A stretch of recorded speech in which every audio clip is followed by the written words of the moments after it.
Now this is a story all about how I failed my Calc BC test. How I'd like to take a minute, just sit right there. I'll tell you what you need to know so F grade don't share. So all we have to do to solve this problem is 2 plus 2. Sasha, what's 2 plus 2?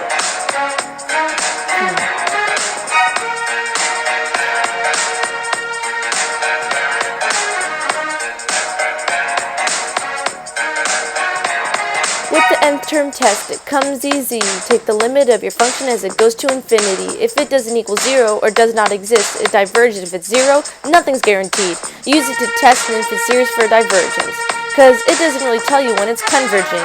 Then the alternating series test you use when you have terms that decrease, like with grade SAD. It's really good when you just determine that your terms go to 0, as you take the limit to infinity and it will converge when the absolute value goes to 0. Geometric series, it's pretty easy. It's the sum of all numbers of terms to infinity. They have a constant ratio between successive terms. R to the n is the formula, and if r is above 1, it converges.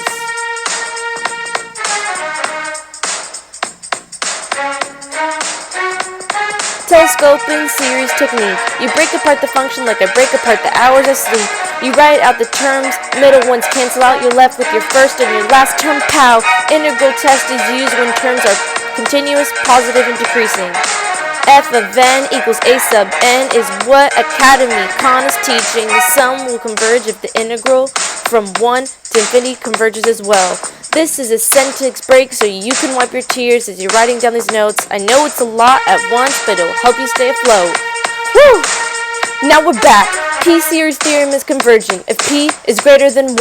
Otherwise it's divergent, son. Use it when you see terms with 1 over n to the P. Learn that from Miss G. Now direct and limit comparison tests are kind of like brothers. Both use comparing to two series to each other. Direct is 0, then AN, then BN. Where BN convergent, AN does too. AN diverges, BN follows suit. Limit is just that. The limit of AN over BN to infinity equals R wrapped.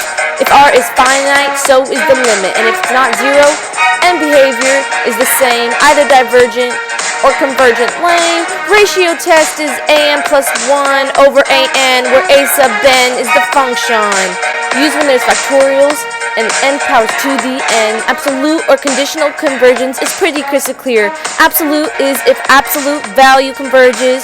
The function does too. Conditional is just the opposite. Phew! That's the only one I knew. I hope you learned enough to be sent on your way. It's not all that hard to grasp, especially when Miss G is behind your back. Thank you, Miss G.